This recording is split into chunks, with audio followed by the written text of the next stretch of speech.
Greetings. My name is Sol Bianco. This is WayFarer, WayShower. I am glad you found your way here. Here is currently Pluto's cave. Now, this is not my first time in a cave, and specifically a cave associated with a mythological deity. I visited the cave which is said to be the birthplace of Zeus on the island of Crete with a specific ceremonial intention. However, Pluto's cave, I really couldn't resist Pluto in particular's cave because Pluto himself is the lord of the Underworld. So, in a sense, I've come to his home realm to meet with the Lord of Darkness.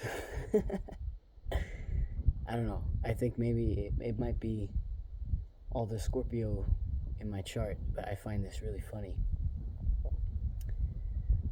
There are so many things that I could say about this experience. It's unreal. First of all, I want to touch on the importance of names.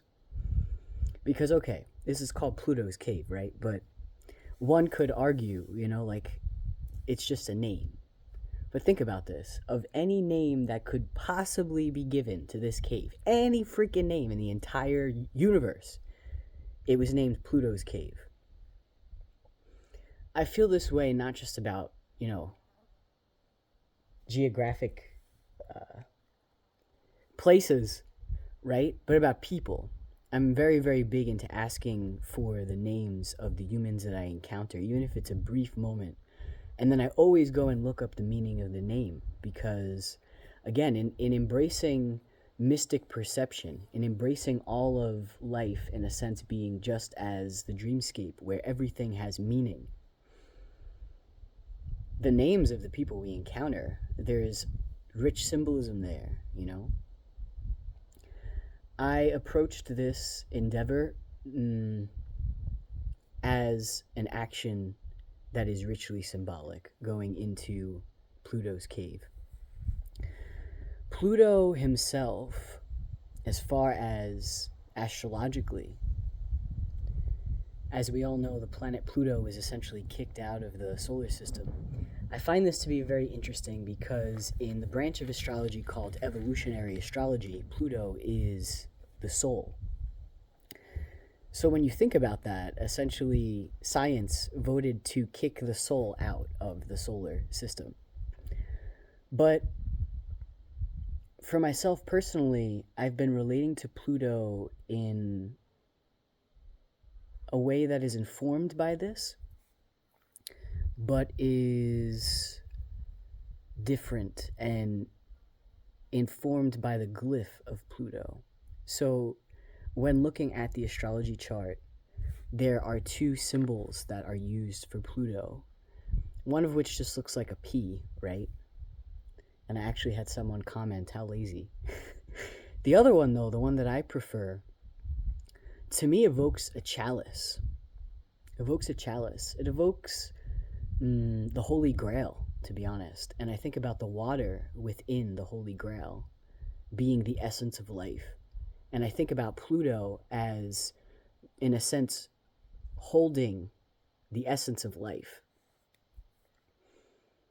Pluto, of course, is transformation, is death, is rebirth, is also wealth, because it is in the alchemical process. It is in going into the darkness. It is in turning our shadows, bringing light into the shadows that we're then able to extract the gold out of the shit, so to speak. So I went into this cave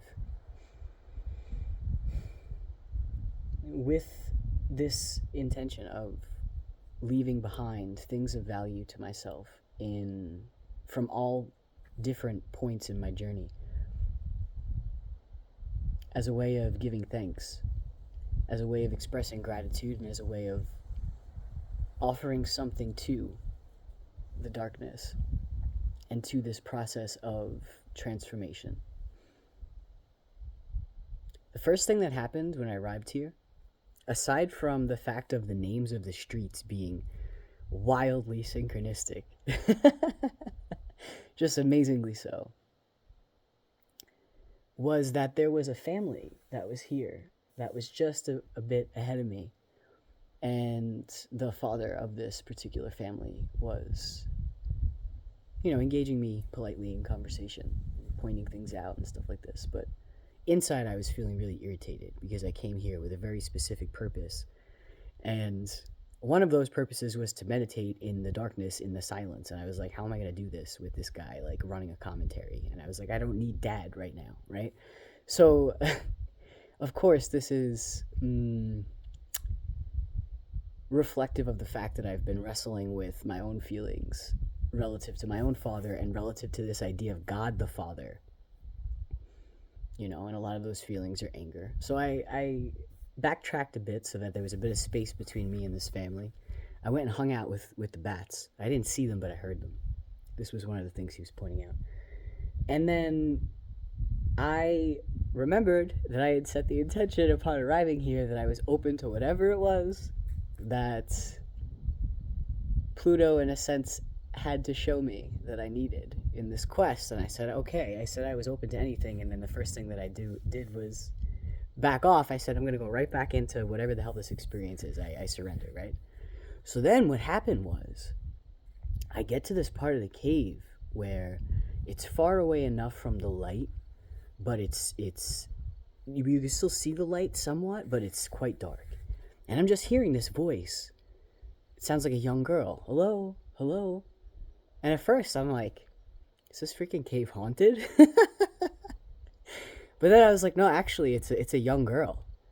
And she's freaking out. She's panicked and she's really distressed, and she noticed my light, and she asked me to come to her to bring her back to the part that was the entrance of the cave.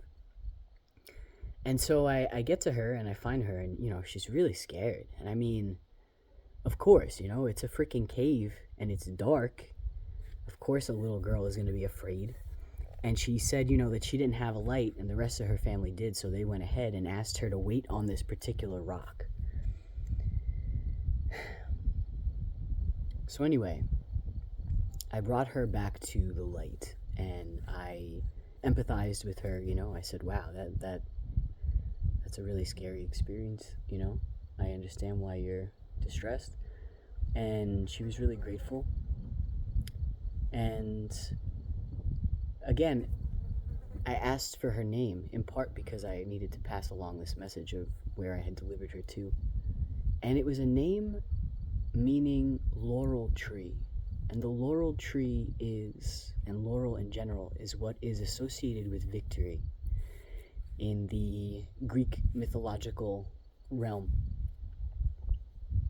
However, the name itself was associated with a myth. And that myth goes as follows, that she was being pursued by the sun god Apollo.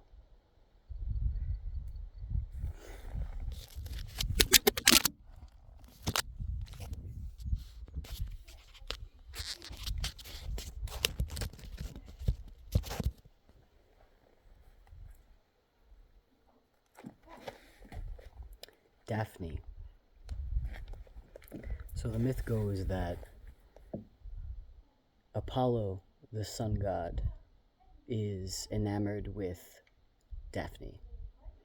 And it begins as a platonic love, but then Cupid shoots him with an arrow that causes him to fall madly in love with her. And he's chasing her all over the place. And in some versions of the myth, she was also shot with an arrow, and it was one dipped in lead that caused her to hate love. And so she's running away from his amorous advances, and eventually asks for her father to turn her into a tree, a laurel tree, so that she may permanently evade him. But he still feels this sort of feelings for her, and thus the laurel is given to those who are victorious in their pursuits.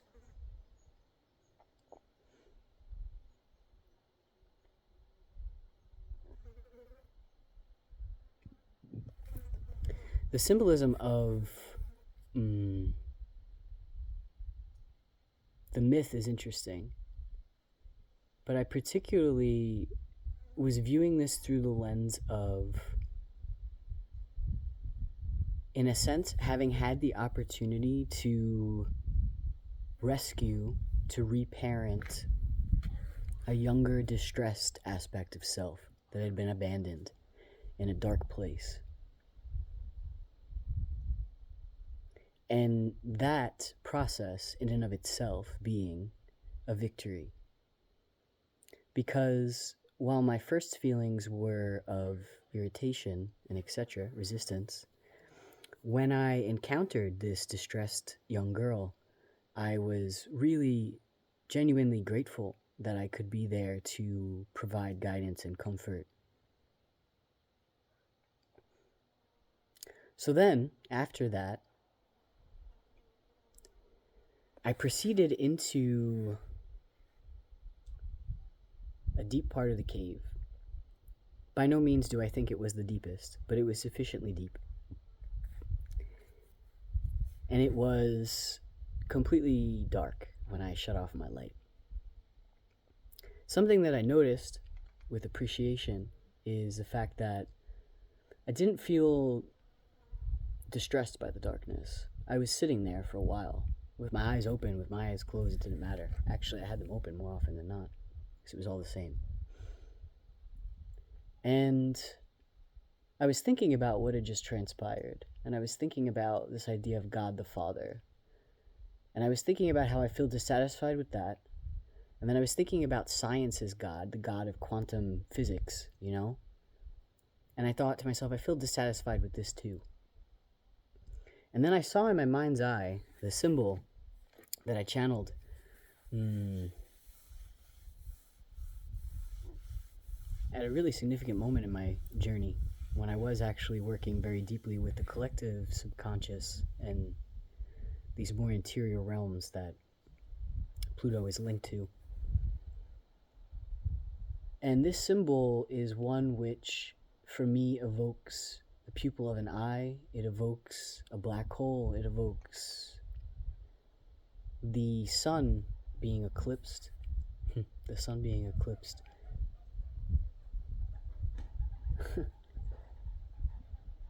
But it also evokes a hole in the ground, the entrance to a cave, dark spaces that are associated with womb spaces, and the womb itself.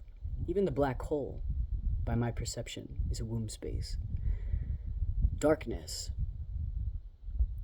The dark.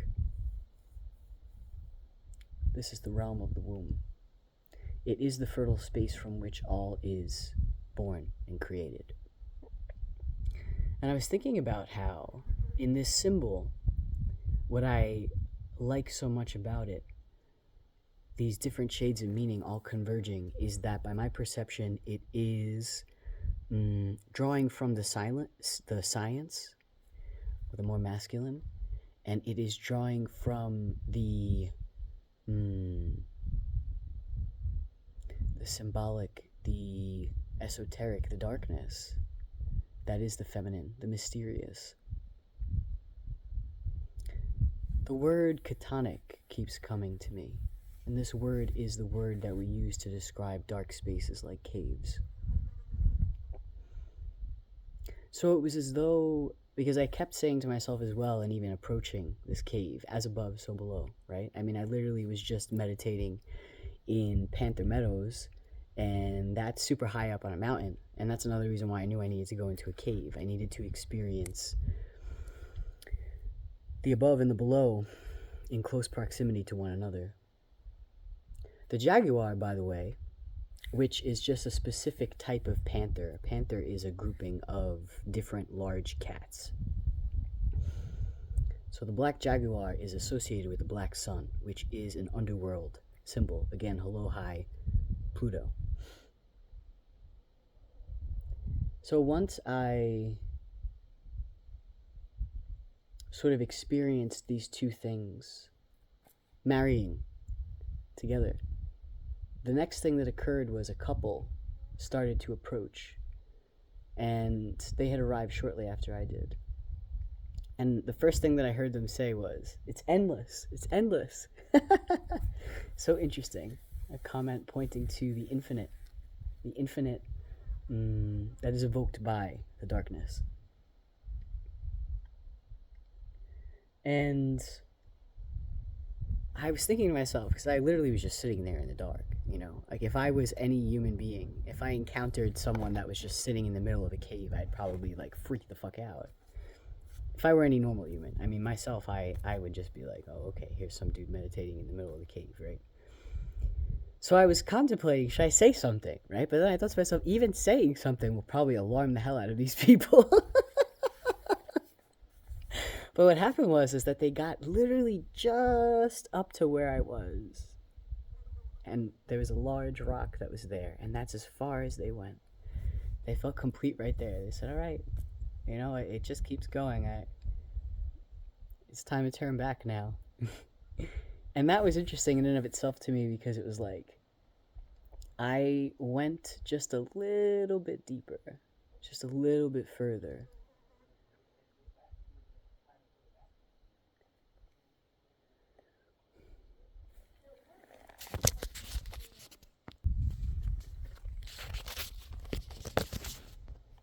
Almost as though to compound my point, some humans came venturing down, and the first thing that I heard them say was, I don't want to go too deep, I just want to go in it enough to say that I went in it.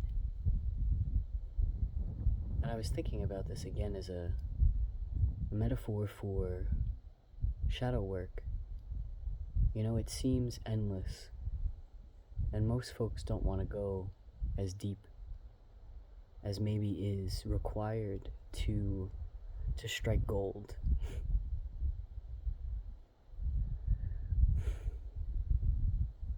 But I feel as though I struck gold today, because once those people cleared that area, I created a beautiful altar and sang and gave gratitude for various parts of my journey. And it felt really, really, really good. And to be honest, I was down there so long that when I finally emerged, this world seemed strange. Definitely felt like a timeless place. There's so much more that I could say about the myths that are associated with Pluto. And this was another thing that I caught on the wind of conversation of those humans that just entered the space. There is, of course, the myth of Pluto and Persephone, which, again, kind of like the other myth we were just looking at with Apollo and Daphne.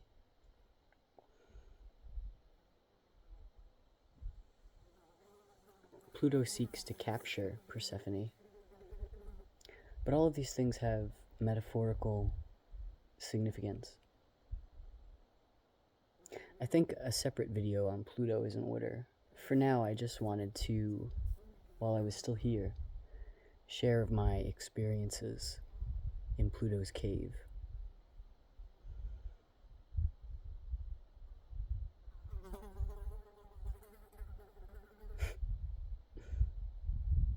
It's truly delightful that there exists places like this where myth and reality converge. And to me, this is the heart of the journey. This is why I love to travel. It is to experience directly, firsthand, these places where the mundane and the divine converge. In a sense, to live with the lens of mystic perception is to treat all of life as the journey, you know? And I mean this to say, whether one is using plant medicines or not, all of life is the journey. All of us are the journey. I am the journey. I am the darkness. I am the light. I am Pluto on some level of being, or rather, Pluto lives within me, as does live in all of us. Cheers, Lord of Darkness. Thank you to the Underworld for all of the riches that I have managed to excavate.